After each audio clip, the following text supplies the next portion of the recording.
If you'd been out walking in the Cairngorms a few years ago, you might have seen a strange sight. A woman hiking in heavy tweed hobnail boots soaked to the bone. This was Lise Wortley, following in the footsteps of the writer Nan Shepherd on a month-long journey in the mountains as part of a mission to bring female explorers and adventurers the prominence they deserve. So this one's interesting for me because, well, I've fallen in love with Nan Shepherd, and I'm not necessarily about just going to the top of things because it's there. But for me, it's about understanding how she would have felt when she did it back then. Lise is an ambassador for Passenger Clothing, a responsible outdoor clothing brand with a mission to inspire meaningful escapism. This summer, we've been working with them on a few different exciting projects, including a series of videos with some of this season's podcast guests. We've also teamed up to create a pop-up holiday bus in the Lake District. Thanks to them for sponsoring this podcast episode. Join Lise now as she revisits the Cairngorms, this time in modern clothing, to talk about yak wool coats, fluorescent moss, and the feeling of closeness to nature that comes from being permanently drenched.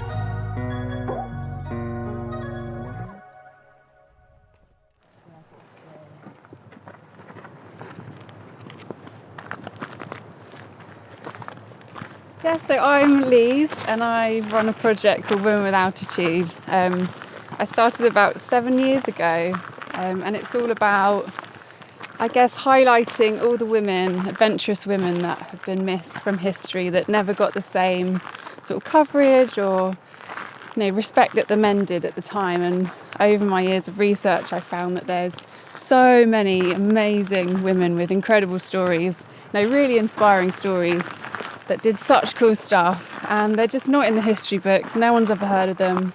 And yeah, so I kind of started that, and we're here in the Cairngorms because I came here to follow in the footsteps of one of them.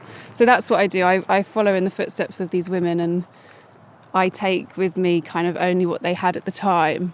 And really it's just to show that on top of being a woman back in those times, and it was hard to travel and it was hard to do, adventurous things, they also had the clothing to contend with, which was just another layer. And I just knew that I'd never really understand fully their journeys and what they would have gone through if I wasn't in the old clothing, if I was in my modern puffer jacket. And funnily enough, they've just gone past, and on lots of my trips I always feel a bit self-conscious when I put the old clothing on. So when I came to Scotland to follow in the footsteps of Nan Shepherd, I was dressed head to toe in tweed, hobnail boots, exactly what she would have had in the 1930s and 40s. And I thought, oh God, everyone's going to think I'm really weird. It was literally just like that. People didn't even blink an eyelid. They were just like, morning. So that's why I loved it here as well. I felt totally comfortable being eccentric or whatever it was I was doing.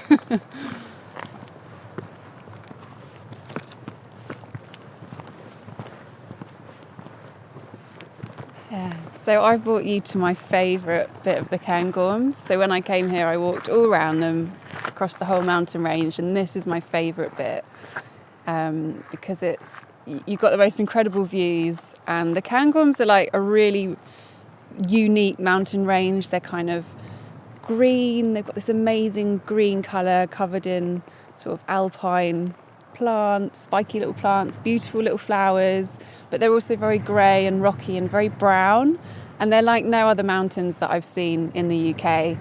And then from here we've got a view of Loch Morlich, which is a big loch just at the base of the Cairngorms as you start coming up into the mountains.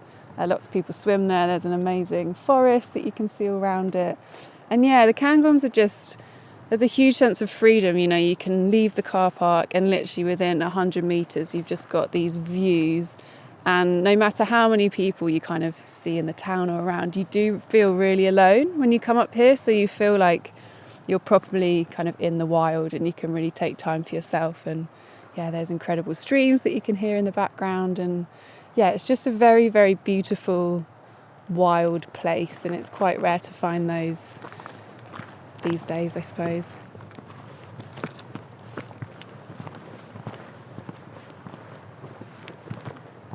So the Cairngorms the Cairngorms are the first place where I actually felt truly wild. So I came here following in the footsteps of Nan Shepherd. So I had no modern stuff, and I had only what she had in 1930, and followed her book, The Living Mountain, all around the Cairngorms. And it was the first time I'd actually been alone in the wild for a long period of time. I was here for a month.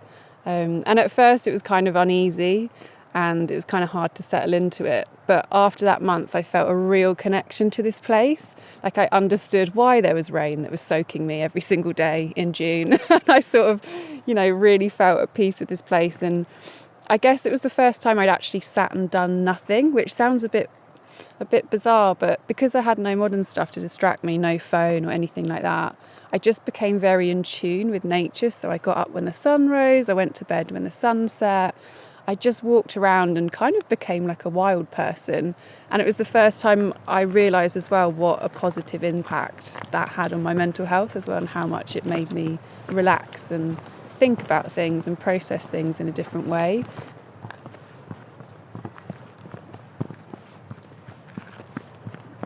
Yeah, Nan Shepherd, she's actually one of the more famous women that I've sort of been researching. And she was a writer, she was a poet, she wrote some really famous books, one of which is called The Living Mountain. And she lived in the Cairngorms, and she just walked and walked, which again, sort of 1920 to 1940, which is when she did it. It was quite rare for a woman just to go off on her own into the mountains. And she wrote the most beautiful book about the Cairngorms called The Living Mountain. And at the time, it didn't get published because it was quite an unusual book, so it was more of a sort of philosophical text than a standard book. And at the time, all books about mountains were by men and about them conquering the mountain and getting to the top. And this book wasn't about that. It really encourages you to think of the mountain environment as a whole and not just rush to the top, experience it and appreciate it all, from from the tiniest blade of grass to the biggest rock. She writes about it all, and it actually just lay in a drawer for 30 years, this book. She couldn't publish it, and then she got it out again. I think she was in her 70s. And it finally got published, and now it's celebrated as one of the best books ever written about landscape and nature in Britain. And it's really famous in sort of the outdoor and adventure world. So I found that book, and I just thought, oh my gosh, how did I not know about this woman? And she's on the Scottish £5 note. I'm sure people in Scotland know more about her but at home, nobody had heard of her. So I wanted to sort of celebrate a woman from the UK as well. So that's why I came here, following Nan. And just reading her book and really getting sort of more deeply into it, because again, it comes into the clothing, where if I was in my sort of puffy, waterproof jacket, I'm not sure I'd have felt the rain and the mist in the same way that she explains it so beautifully in the book. And I think that was because she had this sort of, there was no barriers, no barriers to the weather and the elements.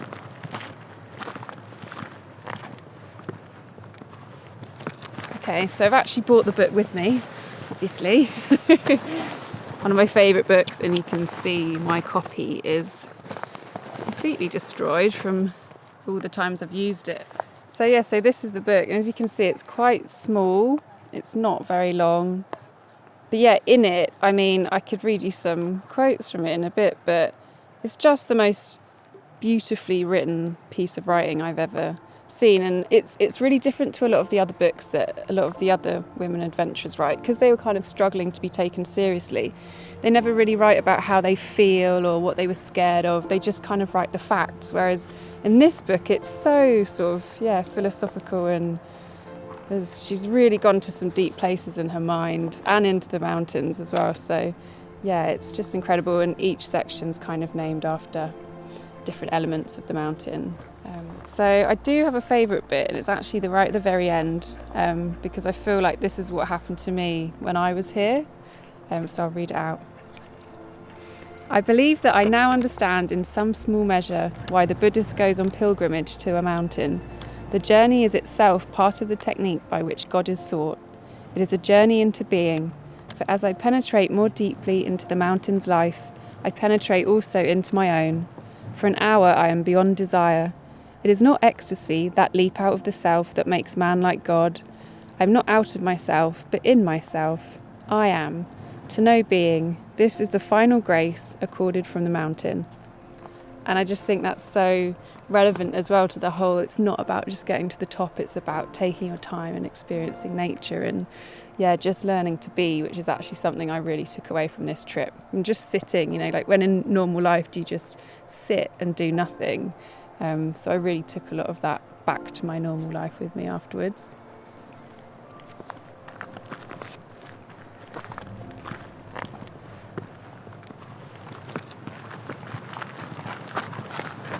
Yeah, so I'm obviously in very different clothes today to the last time I was here.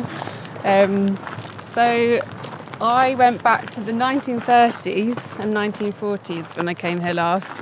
So I was wearing what Nan would have had at the time, and it's interesting because these women never really write about what they were wearing. So I've got really into researching what they would have had, especially when it comes to sort of underwear and things like that. So I go right down to sort of every last detail. So I had sort of hobnail boots and woolen socks, which obviously come with their own difficulties. They're not like my nice comfy shoes I'm wearing today. And then woolly tights. I had a tweed skirt and a tweed jacket, and then wool undergarments. And then, I'll scoot there, thank you. Thank you. Another happy walker. And then, like 1930s underwear. And that's kind of what I was wearing. Not waterproof. And then I also had a tent that was like a 1940s little bell tent that also doubled up as a waterproof, I'm doing inverted commas with my fingers, poncho. So I kind of wore the tent and slept under it.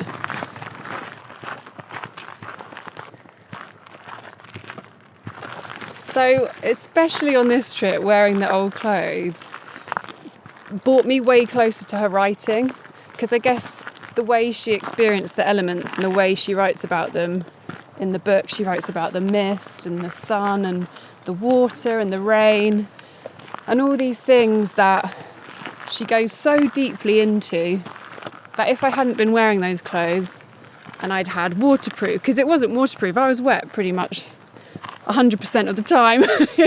And if I had modern clothes, I just wouldn't have experienced that. And I think I now understand her writing and her book on a much deeper level than if I was just reading it, in modern clothing.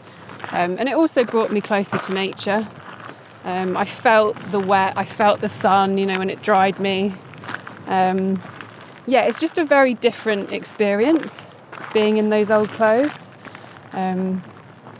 You definitely feel a lot closer to nature. And I guess I was closer to Nan because of that.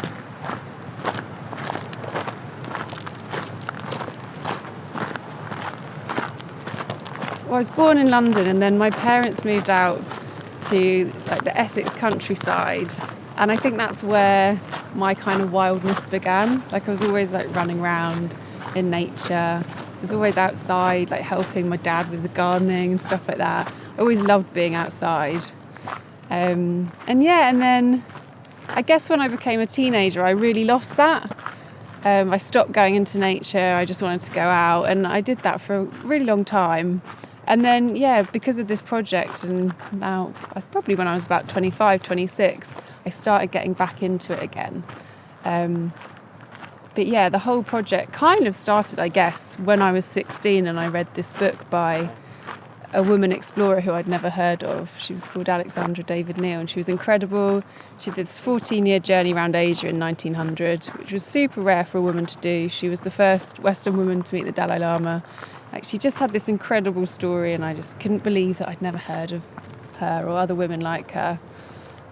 So that's when the seed was kind of sown to maybe try and amplify her voice or do something so that more people knew who she was.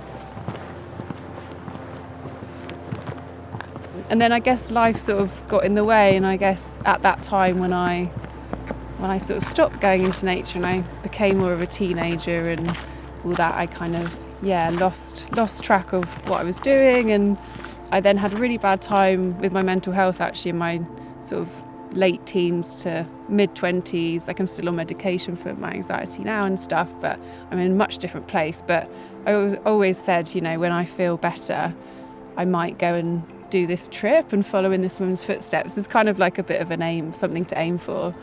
And yeah, then when I was 26, I went and did it. And that's where this whole thing kind of sprouted from, I suppose, and where it all started. And yeah, it's been really popular and people really love hearing the stories of these women that were so overlooked at the time. So that's the other thing about the project. It's all about supporting women in adventure as well. So I try and get female mountain guides wherever I go, and then have almost like a female film crew if I'm filming things, just to support women in this space, because they've always, still today it's very unbalanced when it comes to that in the adventure world.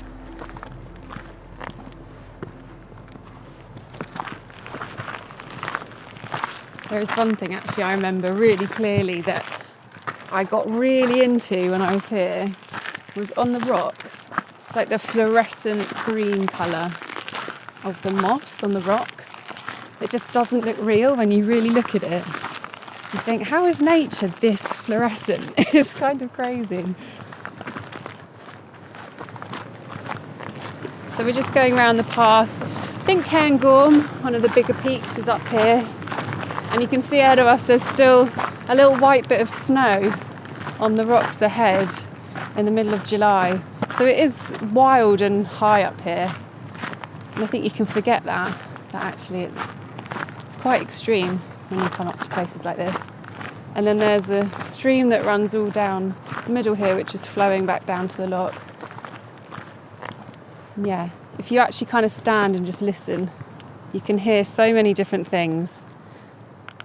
You hear the stream, you can hear birds. Yeah, it's amazing. Rocks everywhere.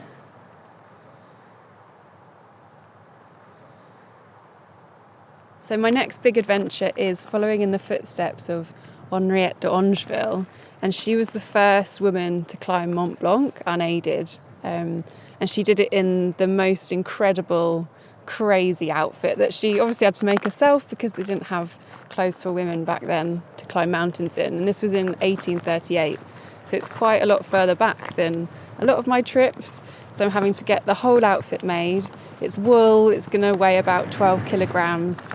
And the shoes, I'm getting them made as well, because funny enough, shoes from that period, they're all absolutely tiny. I think women just had really small feet, so there's no way I can do the whole of Mont Blanc in those shoes. So yeah, we're going to try and recreate her route up there.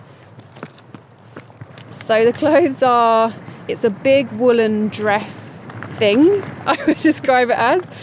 She had like pantaloons that were kind of, they weren't bloomers because bloomers weren't actually around at this time, but big sort of harem pants, I describe them as, all checkered, wool, and then a woolen vest top as well, and then a big cape around the top, but it really balloons out, and yeah, it's very heavy. So that's actually why I've come to the Cairngorms again, to train for that, just to walk up and down hills, because there's not many hills in London.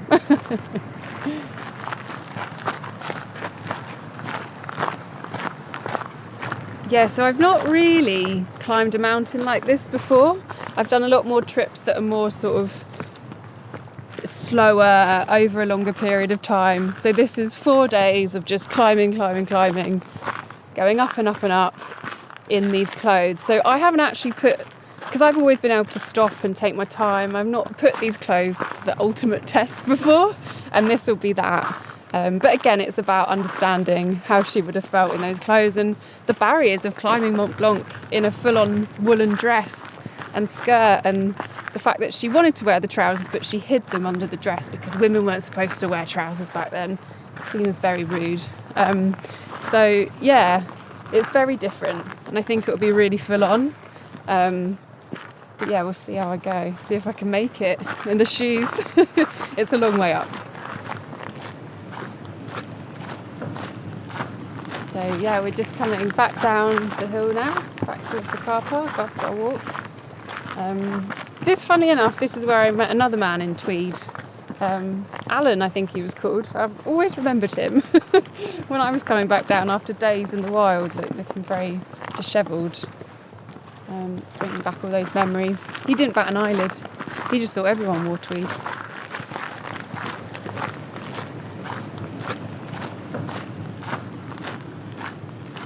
I think, adventure and exploration has always been a big man's world. I mean, if you ask anyone who are the famous explorers, they'll say like Hillary or Shackleton, people like that. They never ever think of the women. And I think women have just always been, from back in the day, weren't taken seriously. They've just always been missed out of the conversation. And still today, it's still a thing. So I always ask the question, love Bear Grylls, but I always ask, can you think of a woman who does Bear Grylls' job? Or not that these women probably want to be Bear Grylls, but there's so many of them out there. And even today, the famous explorers and adventurers, they're all men. And I think that's a direct effect of a lot of these women being missed out of history. And I guess they were just not taken seriously at the time. And then they weren't written about. Because I work in the news and PR as well, I'm really interested in sort of press articles and how many these women got compared to what the men were getting. And there's hardly any, and it all just has a knock-on effect. And there's some incredible stories about women actually being written out of history, like Grace O'Malley. She was this incredible pirate queen from Ireland, and the monks actually tried to literally write her out of history. And there's quite a lot of examples of, sadly, like Indigenous women and Indigenous people helping the big, European and US expeditions back in the early 1900s and never getting any of the credit for all their knowledge that they gave and all their help that they gave. So there's a lot of stories like that as well. So it's just about trying to unpick these stories and bring them so that everyone knows about them, really, and to show that women have always been there and that they still are there today. And also just that whole thing about, you can't see what you can't be. So I want sort of girls that are teenagers or even younger to see that they can be, adventurous, like Bear Grylls or people like that.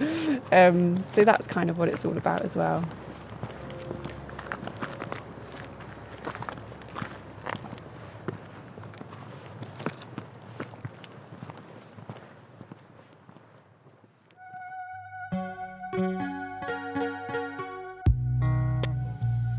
Lise's story and those of Shepard and D'angeville really are inspiring, and we urge you to check them out, as well as put on your finest woolens and go and soak up some rain, of course. Next time, we'll be heading south to Gloucestershire for a walk with Venetia Manor, an activist who takes on global corporations over their social and environmental harm. Join her to see community projects in action, learn about her efforts to bring the shady world of fashion into the light, and listen to the sound of water on boulders.